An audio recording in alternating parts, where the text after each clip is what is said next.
욥기 9장 29절부터 마지막 35절까지 말씀입니다. 욥의 그 간절한 자기 자신의 변호, 이것이 계속됩니다. 상황을 다시 한번 좀 생각해 봅시다. 욥은 견딜 수가 없어요. 뭘 못 견디는 거예요? 어렵고 힘든 상황을 힘들어하는 것도 문제지만 더 큰 그의 인생에 있어서 문제는 하나님이 아무것도 해주지 않는 거예요. 욥을 혼내키시려면 좀 혼내키시든지, 깨닫게 하시려면 깨닫게 하시든지, 또 칭찬을 해주시려면 칭찬을 해주시든지, 회복을 시키려면 회복을 시키셔야 되는데 그냥 내버려 두시는 거예요. 어떻게 보면 하나님의 이 방치 속에서 욥은 괴로워서 견딜 수가 없는 거예요. 그리고 친구들은 욥에게 계속 공격을 하죠. 욥아, 네가 죄를 짓지 않고 깨끗했다면 이런 일이 벌어지지 않았을 거다. 이게 이제 오늘날 우리가 가지고 있는 대부분의 생각들이에요. 근데 욥은 항변해요. 그게 아니라 이거예요. 내가 이렇게 못된 짓을 해서 큰 불행을 당할 만큼 나의 행위가 그렇게 악하지 않았다는 거예요. 자기가 알고 있는 모든 상식과 모든 지식을 동반해도 이것은 이해할 수 없는 일이라는 거예요. 그러니까 친구들은 그렇게 말하는 욥이 또 이해가 안 된다는 거죠. 뭐 친구들이 이해하든 말든 지금 욥이 중요한 거니까. 자, 오늘 본문으로 돌아가 봅시다. 29절. 내가 정죄하심을 당할진대 어찌 헛되이 수고하리이까. 원문이 이렇습니다. 내가 사악하게 행하였다면 내가 이다지도 녹초가 되기까지 애쓰는 것이 헛된 것이 아니면 무엇이더냐. 말이 약간 좀 꼬여있지만 원문 그대로 제가 표현을 한 거예요. 친구들에게 말하는 거예요. 만약에 내가 정말 나쁜 짓을 했다면, 내가 정말 그렇게 악한 자라면 내가 이렇게 항변하지 않겠다 이거예요. 근데 지금 욥은 그렇지 않다고, 내가 나쁜 짓을 한 게 아니라고, 내가 지금 하나님을 향하여 범죄하거나 사악한 마음을 푼 것이 아니라고, 내가 그런 행동을 한 적이 없다고 하면서 녹초가 되기까지 애쓰고 있는 거예요. 만약에 정말로 감추어둔 죄가 있고 은밀한 죄 때문에 그가 이런 어려운 일을 겪고 있는 것이라면 자기가 이렇게 지금 항변하고자 애쓰지도 않는다는 거예요. 우리식으로 얘기하면 내가 맞을 짓을 했으니까 맞았지 하고 가만히 있겠다는 거예요. 그러나 나는 지금 맞을 짓을 안 했다는 거예요. 그래서 자기가 견딜 수가 없어서 애를 쓴대요. 애를 쓰다가 지금 녹초가 되어버렸대요. 좀 그런 얘기입니다. 30절. 내가 눈 녹은 물로 몸을 씻고 잿물로 손을 깨끗하게 할지라도. 원문 이렇습니다. 내가 눈의 물들로 목욕을 하고 비누로 양 손바닥을 청결하게 했다 해도. 이 근동사회에서는요, 눈이 녹아서 내리는 그 물이 있어요. 높은 산 위에 만년설이 쌓여 있고 그 만년설이 서서히 녹으면서 물이 되어 흘러내립니다. 그 물은요, 굉장히 깨끗한 물이에요. 우리식으로 얘기하면 정한수와 같은 거예요. 그렇게 정한수를 떠다가 내가 나의 부정함을 씻기 위해서 깨끗하고 정결하게 목욕제계를 하고, 그리고 이 잿물이라고 되어 있죠. 비누죠, 비누. 비누로 내 양손을 깨끗하게 씻었다고 해도, 우리식으로 얘기하면 뭡니까? 정한수를 떠다 놓고 나를 정결하게 하고, 그리고 내가 마음을 다잡고, 그리고 정결하게 내 자신을 이렇게 도를 닦는다고 해도, 그 다음 구절 31절. 주께서 나를 개천에 빠지게 하시리니 내 옷이라도 나를 싫어하리이다. 이 개천이라고 번역된 이 말은요, 구덩이라는 말도 있고요, 또 죽음의 장소, 사지라는 뜻도 있습니다.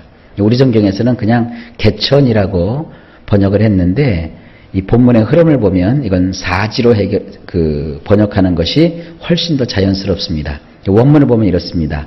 그때에 사지로 너희가 나를 던져버릴 것이며 나의 외투조차 날 혐오하고야 말리라. 이 너희라는 말을 성경에서는, 우리 성경에서는 주님이라고 번역을 했는데, 뭐 주님이라고 해도 되고 욥이 말하는 상대방, 그 누구를 지칭하는 말이기도 해요. 어쨌든 아무리 내가 깨끗하게 한다 해도 내가 이렇게 정결하다 할지라도, 나는 죄가 없다 할지라도, 나는 잘못한 것이 양심에 꺼리는 일이 없다 해도 결국은 그 순간에 사지로 너희가 나를 던져버릴 것이다. 혹은 하나님이, 주님이 나를 사지에 던져버리실 것이다. 나의 외투조차 날 혐오하고 말리라. 이 외투라고 하는 것은 겉에 입는 옷이거든요. 그 얼마나 이 겉옷조차도 내가 지저분하고 또 더럽고 불결하다고 여겨서 외투가 내 몸에 이렇게 덮이는 것조차 혐오하고 말리라. 이 굉장히 은유적인 표현이죠. 자, 앞구절과 연결되면 이렇습니다. 내가 아무리 죄가 있다고 한다면, 정말 내가 죄가 있다고 한다면, 내가 아무리 깨끗하게 하고 정결하게 해도 결국은 나는 죽고 말 거 아니냐. 그리고 내 온몸을 덮고 있는 이 외투조차도 하찮은 것이죠. 이 외투조차도 나를 혐오하고 말 것이다. 그런데 뭐예요 지금? 나는 그러지 않다 이거예요. 나는 지금 절대로 그렇게 내 스스로를 눈이 녹은 물을 갖다가 떠서 닦고 비누로 싹싹 씻어도 시원찮을 정도로의 그렇게 죄가 있는 그런 상태가 아니라는 것이에요. 그러니까 욥은 지금 강력하게 자기를 항변하고 있는 거예요. 32절 하나님은 나처럼 사람이 아니신즉 내가 그에게 대답할 수 없으며 함께 들어가 재판을 할 수도 없고. 원문이 이렇습니다. 나와 같은 인간이 아니시니 내가 그분께 대답할 수 있으랴? 우리가 함께 재판정에 들어갈 수도 없느니라. 폭폭할 노릇이죠. 하나님은 우리와 같은 몸을 입으신 인간이라면 그러면 하나님께 직접 대놓고 물어볼 수도 있다는 거예요. 그리고 함께 재판이라도 좀 받았으면 좋겠다는 거예요. 그러나 하나님은 인생이 아니시잖아요. 육체를 가지고 계시지 않잖아요. 그리고 감히 인간이 어찌 하나님과 함께 재판장에 들어갈 수 있겠어요? 그러니까 누구만 지금 가슴이 퍽퍽할 노릇이에요? 대답 없으신 하나님, 아무것도 관여하지 않으시는 것처럼 방치하시는 그 하나님, 그렇게 하나님을 느꼈을 때 욥은 마음에 이런 처절한 아픔이 있는 거예요. 여러분, 고난을 겪어보시고 고통을 겪어보시고 이해할 수 없는 그러한 삶의 힘듦이 우리에게 찾아왔을 때 우리도 그렇지 않습니까? 아무리 하나님께 기도해도 응답이 안 올 것만 같아요. 그건 사실 내가 급해서 그래요. 하나님 응답해 주시는데 참고 견디고 기다려 주시면서 뭔가 지금 작업하시는 건데 우리가 그걸 못 견뎌요. 우리 마음도 얼마나 이렇게 애절할 때가 있습니까? 여러분, 힘들고 어렵거나 어떤 특별한 기도 제목을 놓고 기도할 때 혹시 방치하시는 하나님, 나를 돌보지도 않으시는 하나님이라고 자꾸 생각이 된다면 욥을 기억하십시오. 33절 우리 사이에 손을 얹을 판결자도 없거나, 원문이 이렇습니다. 우리 틈에 끼어 우리 둘 위에 그 손을 얹어놓고 결정해 줄 자가 없도다. 얼마나 간절합니까? 하나님이 정말 내 앞에 보이신다면 나에게 정확한 판결을 해주셨을 텐데 이거 참 폭폭할 노릇이라는 거예요. 답답하죠? 34절 주께서 그의 막대기를 내게서 떠나게 하시고 그의 위엄이 나를 두렵게 하지 아니하시기를 원하노라. 원문 이렇습니다. 그분이 그 통치의 지팡이를 나에게서 멀리 치워버리시거나 그분의 그 무서움으로 나를 공포스럽게 하지 않았으면. 지금 욥은 하나님이 나와 함께 하시는 걸 포기한 것일까? 하나님께서 나를 향하여 그 내미셨던 통치의 지팡이를 거두어 버리신 것일까? 나를 향하여 주님이 등을 돌리신 건 아닐까? 너무나도 힘들고 어려운 그 상황을 욥이 지금 표현하고 있는 거예요. 그리고 무서워요. 하나님은요, 여러분 두려우신 하나님입니다. 왜냐하면 전능자시기 때문에, 큰 힘을 가지셨기 때문에, 위엄이 있으신 분이시기 때문에. 근데 그 하나님의 두려움이 우리를 보호하실 때는 강력한 능력이 되지만 하나님이 뜻을 돌이키셔서 우리를 향하여 그 두려움과 위엄을 보이시면 우리는 큰 공포 속에 빠지는 거예요. 제일 무서운 게 뭐예요? 여러분, 사람이 나를 욕하고 저주하고 비난하는 거, 그 기분이 좀 상할 뿐이지 그 아무것도 아니에요. 무당을 사가지고 나를 향하여 저주굿을 해도 그건 두려울 게 아무것도 없어요. 그러나 가장 예수 믿는 사람으로부터 두려운 게 뭐예요? 하나님이 함께하지 않으시는 거예요. 이것만큼 어렵고 힘든 게 어디 있어요?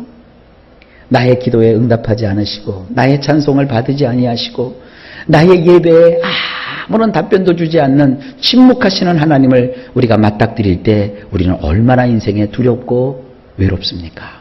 지금 그 욥은 이런 지경에 들어가 있는 거예요. 참 가련하지 않습니까? 혹시 우리도 그런 분이 혹시 계시다면 성경은 항상 말해요. 너희가 욥의 인내를 알거니와.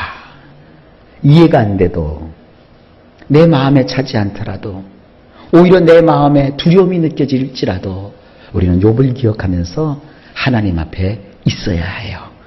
하나님은 절대 영원히 침묵하지는 않으십니다. 마지막으로 35절. 그리하시면 내가 두려움 없이 말하리라. 나는 본래 그렇게 할 수 있는 자가 아니니라. 원문이 이렇습니다. 나는 말할 수 있을 것이라. 나는 그분이 두렵지 않다고. 왜냐하면 원래부터 나 자신은 그렇지 않았기 때문이라. 여러 가지를 우리가 생각하게 할 수 있는 그런 말이에요. 나는 원래 하나님께 막 뻗대고 하나님을 원망하고 하나님이 어디 계시냐고 그렇게 했던 자가 아니라는 거예요. 나는 원래 이 악한 일 그런 것은 손도 대지 않았다는 거예요. 또 거꾸로 얘기하면 나는 원래 이렇게 하나님을 무서워하고 왜 하나님이 나와 함께 하지 않으실까? 왜 하나님이 나를 향하여 등을 돌리실까 하고 이렇게 내가 살았던 인생이 아니라는 거예요. 그런데 지금 이 순간 나는 참 이해할 수 없는 그런 곤고 속에 빠져 있다 하고 욥이 말하고 있는 겁니다. 자, 그 다음 얘기가 궁금하시죠? 내일 그 다음 이야기 우리 또 살펴보기 시작하십시다. 욥은 결국 하나님이 임하셔서 그의 모든 의문을 해결받는 축복을 받습니다. 주님 앞에 있으면 하나님이 다 풀어주세요. 오늘도 이 좋으신 하나님께서 저와 여러분과 함께 하시며 일마다 때마다 평강 주시고 복 주시기를 예수님의 이름으로 간절히 축복합니다.